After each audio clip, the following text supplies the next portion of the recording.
بڑا لطیف اور اہم نقطہ ہے سمجھنے والا. حجیت میں کسی بھی مسئلہ کو ثابت کرنے میں اور کسی بھی علمی موضوع کی تحقیق و تخریج میں اللہ کا کلام اور محمد مصطفیٰ صلی اللہ علیہ وآلہ وسلم کا فرمان برابر ہے. اب ذہن میں سوال پیدا ہوگا پھر فرق کس شے کا ہے؟ فرق مقدم و مؤخر کا ہے، فرق تقدیم و تاخیر کا ہے. چونکہ اللہ رب العزت کا کلام وہ رب کائنات کا کلام ہے، وہ خالق کا کلام ہے، اس لیے مقدم اللہ کا کلام ہوگا، مؤخر تاجدار کائنات صلی اللہ علیہ وآلہ وسلم کا فرمان ہوگا. لیکن جس طرح کوئی مسئلہ اللہ کے کلام سے ثابت ہوتا ہے، اسی طرح کوئی مسئلہ فرمان محمد مصطفیٰ سے ثابت ہوتا ہے. اب ان ابتدائی کلمات کے بعد میں قرآن و حدیث کی روشنی میں چند دلائل عرض کروں گا کہ تاجدار کائنات صلی اللہ علیہ وآلہ وسلم کا اور آقا کے کلام کا مقام و مرتبہ اللہ کی نگاہ میں کیا ہے.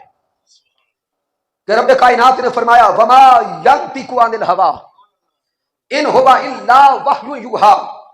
محبوب علیہ السلام کے کلام کی طرف رب کائنات اشارہ فرماتا ہے کہ میرا محبوب جب بھی کلام فرماتا ہے تو میرا محبوب اپنی مرضی سے کلام نہیں کرتا، بلکہ میرے محبوب کے کلام کا مقام یہ ہے اور فرمان مصطفیٰ صلی اللہ علیہ وآلہ وسلم کا درجہ یہ ہے کہ زبان محمد مصطفیٰ کی ہوتی ہے اور زبان مصطفیٰ پہ کلام اللہ کا ہوتا ہے.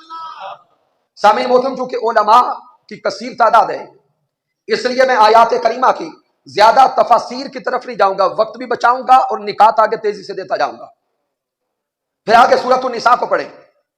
مالک کائنات نے فرمایا یا ایھا الذین آمنوا اطیعوا اللہ واطیعوا الرسول واولی الامر منکم فإن تنازعتم فی شیء فردوہ الی اللہ والرسول. تو سامعین جہاں غور کریں، رب کائنات فرماتا ہے کہ اے ایمان والو اطاعت کرو اللہ کی اور اطاعت کرو اللہ کے رسول کی. اطاعت کرو اللہ کی اور اللہ کے رسول کی. وَأُولِي الْأَمْرِ مِنْكُمْ اور اطاعت کرو اولی الامر کی. اگر غور کریں تو اس آیہ مبارکہ میں 3 اطاعتوں کو اللہ نے بیان کیا ہے.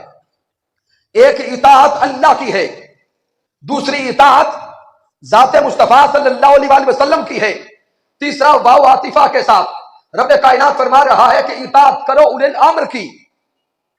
اب غور کریں، 2 اطاعتوں کے ساتھ لفظ اطیعوا آیا ہے، صیغہ امر کے ساتھ آیا کہ اے ایمان والو اطیعوا اللہ، اللہ کی اطاعت کرو، واطیعوا الرسول اور رسول اللہ کی اطاعت کرو، واولی الامر منکم اور جو آپ کا اولی الامر ہے اس کی اطاعت کرو. اب جہاں میرا موضوع اولی الامر نہیں، وہ آپ کے والدین بھی ہو سکتے ہیں، اساتذہ بھی ہو سکتے ہیں اور وقت کا حاکم بھی ہو سکتا ہے، اس کی آگے الگ تفاصیل آتی جائیں گی. لیکن یہاں اگر غور کریں تو جب اللہ اپنی اطاعت کا حکم دیتا ہے تو لفظ اطیعوا کے ساتھ امر کا صیغہ لاتا ہے.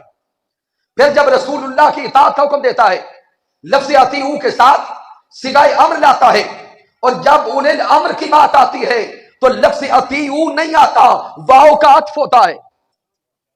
اب ذہن میں سوال آیا کہ مالک کائنات تو نے 3 اطاعتوں کو بیان کیا، 2 اطاعتوں کے ساتھ لفظ اطیعوا لگایا، لیکن جب تیسری اطاعت کو بیان کیا صیغہ امر تو ہے لیکن لفظ اطیعوا نہیں ہے، واو کا عطف کر دیا. مولا پیغام کیا دینا چاہتا ہے؟ تو رب کائنات کا پیغام نصیب ہوتا ہے لفظ اطیعوا یہ ثابت کرتا ہے کہ جس کے ساتھ اطیعوا کا کلام آتا ہے اس کی اطاعت غیر مشروط ہوتی ہے. جس کے ساتھ لفظ اطیعوا آ گیا اس کی اطاعت غیر مشروط. تو لفظ اطیعوا رب کائنات کے لیے آیا تو اللہ کی اطاعت بھی غیر مشروط ہے. پھر لفظ اطیعوا ذات محمد مصطفیٰ کے لیے آیا تو حضرت محمد مصطفیٰ کی اطاعت بھی غیر مشروط ہے. تو سامعین، لفظ اطیعوا نے جس طرح اللہ کی اطاعت کو غیر مشروط کیا ہے، اسی لفظ اطیعوا نے حضرت محمد مصطفیٰ کی اطاعت کو بھی غیر مشروط کیا ہے۔ تو گویا جس طرح اللہ کی اطاعت لازم ہے، اللہ کی اطاعت واجب ہے، بالکل اسی طرح رسول اللہ کی اطاعت بھی لازم ہے اور واجب ہے۔ اسی کے ساتھ آگے دیکھیں، میں دیگر آیات کریمہ کو یہاں سے چھوڑ رہا ہوں، اینڈ کا خلاصہ جو نقطہ ہے وہ عرض کرنے لگا ہوں کہ لفظ اطاعت قرآن مجید فرقان حمید میں کم و بیش 40 بار آیا ہے۔ لفظ اطاعت اللہ کے کلام میں کم و بیش کتنی بار؟ اونچا بولیں، 40 بار آیا ہے۔ ان 40 مقامات میں سے 22 آیات کریمہ وہ ہیں جن میں حکم اطاعت خدا اور مصطفیٰ دونوں کے لیے اکٹھا ہے۔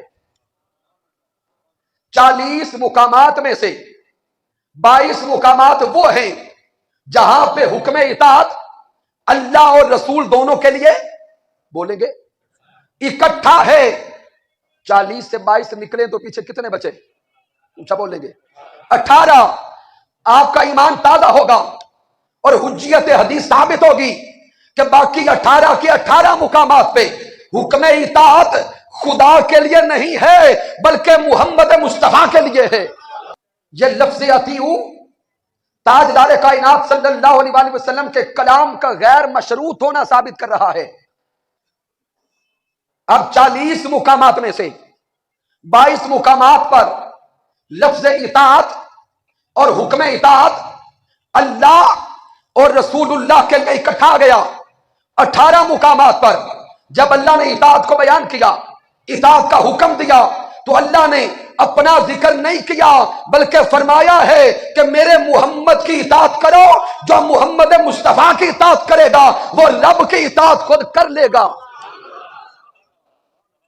اب انسان کے ذہن میں سوال پیدا ہوتا ہے کہ اے مالک کائنات، قرآن مجید کلام تیرا ہے، شان میں تو اعلیٰ ہے، مقام میں تو اعلیٰ ہے، ہونا تو یہ چاہیے تھا کہ محبوب کو جوڑا ہے 22 مقامات پر، باقی 18 مقامات پہ تو بڑا ہے، تیرا ذکر آتا، تیری اطاعت کا بیان آتا، لیکن مالک کائنات قیامت تک کے انسانوں کو اور ایمان والوں کو پیغام دے رہا ہے کہ ایمان والوں، اگر اطاعت کرنی ہے دو کی تو پھر اطاعت میری بھی کرو، میرے مصطفیٰ کی بھی کرو۔ آئے ہائے، اگر اطاعت کرنی ہے دو کی تو پھر اطاعت میری بھی کرو اور میرے مصطفیٰ کی بھی کرو، اور اگر تمہارا کبھی دل چاہے کہ اطاعت ایک کی چھوڑ کر ایک کی کرنا چاہتے ہیں تو پھر میری اطاعت کو چھوڑ دینا، محمد مصطفیٰ کی اطاعت کو پکڑ لینا۔